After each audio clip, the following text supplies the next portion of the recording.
नमस्कार बबुआ लोग, तो कैसे हैं आप लोग। तो आशा करते हैं आपके बोर्ड एग्जाम की तैयारी जो है वो जोरों शोरों से हो चल रही होगी। तो इस तैयारी को और धार देने के लिए हम आपके लिए लाए हैं क्लास 12 के हिंदी का एक मोस्ट इंपॉर्टेंट टॉपिक जो कि है पंचलाइट। यानी इस क्लास को अगर आप तैयार करके चले जाते हैं तो आपके बोर्ड एग्जाम में 5 नंबर कंफर्म होने वाले हैं। यानी आपके बोर्ड एग्जाम में पंचलाइट की कहानी 5 नंबर वाले प्रश्न बन के आती है। आपके बोर्ड एग्जाम में जरूर एक कहानी आती है जिसमें लिखा एक प्रश्न आता है जिसमें लिखा रहता है कि पंचलाइट कहानी का सारांश लिखिए।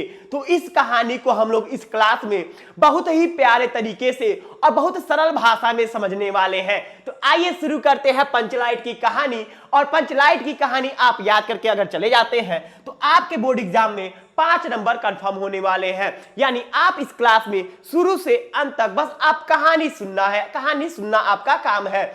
इससे आपको 5 नंबर प्राप्त होने वाले हैं। तो आइए देखते हैं पंचलाइट की कहानी। पंचलाइट की कहानी आखिर है क्या। तो पंचलाइट फणीश्वरनाथ रेणु जी द्वारा लिखित एक आंचलिक कहानी है। यानी पंचलाइट जो कहानी है वो फणीश्वरनाथ रेणु जी के द्वारा रचित एक कहानी है जो कि पंचलाइट का अर्थ हुआ पेट्रोमैक्स।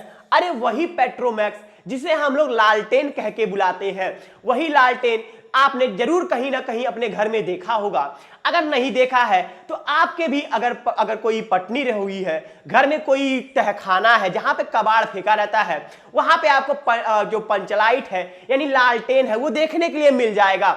अगर आप उसको बेच के सोमपापड़ न खाए हो तब। यानी बचपन में बच्चे जो है वो कुछ भी पाते हैं बेच के सोमपापड़ खा जाते हैं। अगर आपने पंचलाइट नहीं बेची होगी तो आप देख सकते हैं पंचलाइट। पंचलाइट का अर्थ हुआ लालटेन। इस कहानी में बिहार के एक पिछड़े गांव के परिवेश का सुंदर चित्रण प्रस्तुत किया गया है। इस कहानी में बिहार के एक पिछड़े गांव की कहानी के रूप में हमारे समक्ष प्रस्तुत किया गया है। पढ़ते हैं कि पंचलाइट की कहानी आखिर है क्या।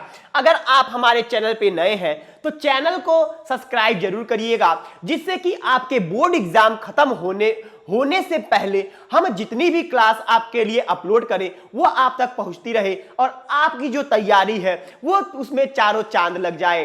अब आते हैं हम लोग, देखिए एक टोला होता है महतो टोली। यानी अभी भी हम लोगों का गांव जो है वह अनेक टोलों में विभक्त है। अभी हम लोग पूरी तरह से शहर में नहीं रहते, गांव से ही बिलोंग करते हैं। यानी हमारे गांव में जितने भी टोले हैं वह अलग अलग टोलों में विभक्त होते हैं। वैसे ही बिहार का एक टोला था जिसका नाम क्या था, महतो टोली। यानी यह कहानी बिहार के एक टोले जिसका नाम महतो है वहां से शुरू हुआ है। महतो टोली में अशिक्षित लोग रहते थे। महतो टोली नाम से एक टोला था, उसमें अशिक्षित लोग रहते थे। उन्होंने रामनवमी के मेले से पेट्रोमैक्स खरीदा। यानी पहले के जो भी मार्केट या बाजार हुआ करता था वह मेलों से ही हुआ करता था। माने जितने भी लोग थे वो साल भर में एक बार मेला लगता था और वहां पे जाके अपनी आवश्यकता की चीजों को खरीदते थे। अभी तो ऑनलाइन बहुत सारे आ गए हैं ऐप जहां से हम लोग तुरंत ऑर्डर करेंगे तुरंत आ जाएगा, लेकिन उस समय इतनी व्यवस्था नहीं थी जिसमें लोग मेले का इंतजार करते थे और मेला लगने पे अपनी आवश्यकता अनुसार जो भी वस्तुएं थी उनको खरीद के लाते थे। यानी महतो टोली के जो लोग थे वह रामनवमी के मेले से क्या खरीद के लाए, लालटेन खरीद के लाए, यानी पंचलाइट खरीद के लाए, जिसे वे पंचलाइट कहते हैं। जिसे वो क्या कहते हैं, पंचलाइट कहते हैं। सभी उत्साहित हैं। अब सभी जो लोग हैं वह उत्साहित हैं। क्यों? क्योंकि गांव में एक पंचलाइट आया है। यानी इसके पहले उनके गांव में लालटेन नहीं था। यानी हम लोग भी गांव में अगर कोई विचित्र चीज खरीद के लेते आए तो पूरा गांव जुट जाएगा उसको देखने के लिए। अभी मान लीजिए हम लोग के गांव में अगर कोई हेलीकॉप्टर खरीद लाए तो पूरा गांव देखने के लिए जुट जाएगा कि आखिर ये कैसा चीज है, कैसे चलता है। मतलब बहुत सारी मन में आशंकाएं रहती हैं। वैसे ही जब महतो टोली ने पंचलाइट खरीद के लाया रामनवमी के मेले से तो उसको देखने के लिए सभी लोग उत्साहित हो गए। टोले में रहने वाले सभी लोग उत्साहित हो गए। परंतु समस्या उठती है कि पंचलाइट जलाएगा कौन। अब देखिए वही बात हुई कि हेलीकॉप्टर को तो ला लिए लेकिन चलाने नहीं आ रहा। यानी महतो टोली के लोग जो है वो पंचलाइट को खरीद के ला देते हैं लेकिन उनको जलाना नहीं आ रहा था। अब इस बात को जब दूसरे टोले वाले ने सुना, अभी हम लोग का गांव अनेक प्रकार के टोलों में विभक्त है, तो इस टोले की बात जब अगला टोला सुनता है, यानी महतो टोली की बात जो है वह अगला टोला सुनता है, तो उनका मजाक उड़ाने लगता है कि देखिए पंचलाइट तो खरीद लाए लेकिन इन लोगों को जलाना नहीं आ रहा है। तो उन लोगों ने बहुत सारे कमेंट पास किए जिनमें उन्होंने कहा कि पंचलाइट के आगे, यानी आप लालटेन के आगे उठक बैठक करिए, पंचलाइट जल उठेगी। यानी मजाक मजाक में उनका क्या किया, मजाक उड़ाया। सीधे साधे लोग पेट्रोमैक्स को जलाना भी नहीं जानते थे। वो लोग सीधे साधे, इतने सीधे साधे थे कि वो लोग आज तक पंचलाइट जलाना नहीं जानते थे। इस टोली में अब आते हैं हमारे हीरो जो कि है गोधन। अब हमारे हीरो की एंट्री होती है जिनका नाम है गोधन। देखिए इस टोले में एक गोधन नाम के युवक है, वह गांव की एक युवती जो कि मुनरी है। गोधन जो है वह मुनरी से प्रेम करते थे और गोधन जब मुनरी के घर के आगे से जाते थे तब उनके मुंह में एक गाना रहता था, उनके दिल में एक गाना बजता था जो कि सलम सलीमा नामक गाना वह गाते हुए उनके घर से साथ जाते थे। यानी गोधन मुनरी के घर के सामने से जब भी गुजरते थे तब वह सलम सलीमा नामक गाना गाते हुए जाते थे। और इस बात की भनक मुनरी के माता को लग गई। मुनरी की मौसी जो कि गुलरी काकी थी उनको लग जाती है और वह इसकी शिकायत पंचों से कर देती है कि जो गोधन है वह हमारे घर के सामने से जब भी जाता है तब गाना गाते हुए जाता है। तो इस शिकायत को सुनने के बाद जो पंच था उन्होंने गोधन को अपने टोले से निकाल रखा था।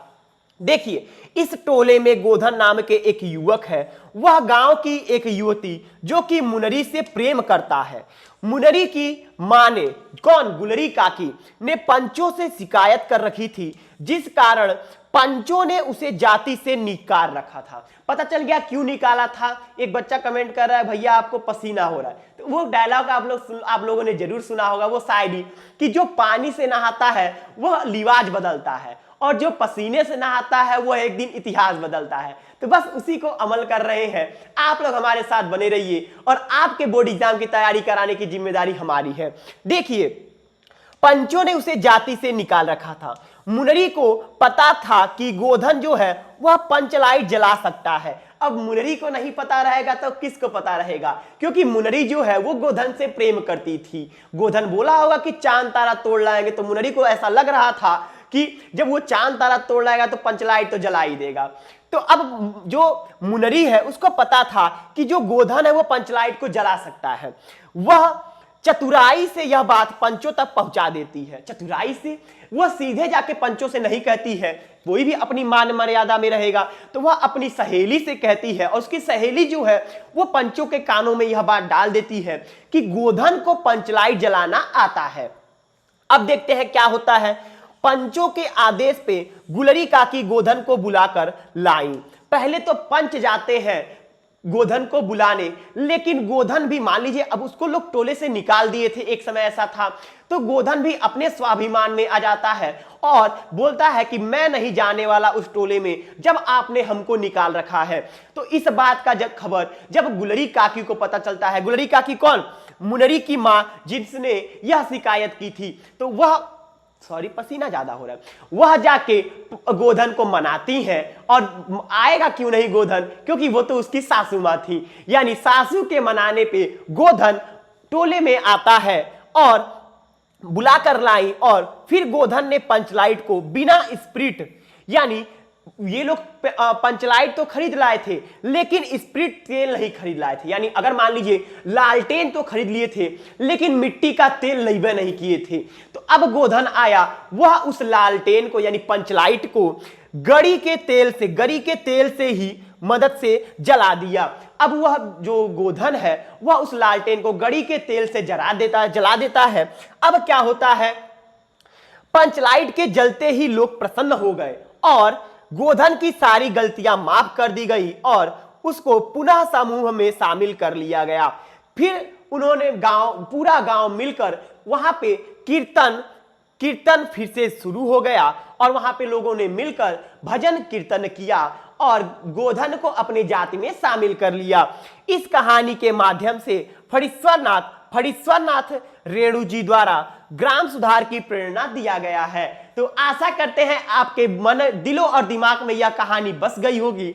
तो क्लास 12 के मोस्ट इंपॉर्टेंट टॉपिक्स पाने के लिए हमारे चैनल को सब्सक्राइब करना ना भूलें। तो मिलते हैं आगे किसी और शानदार क्लास में। तो तब तक के लिए धन्यवाद।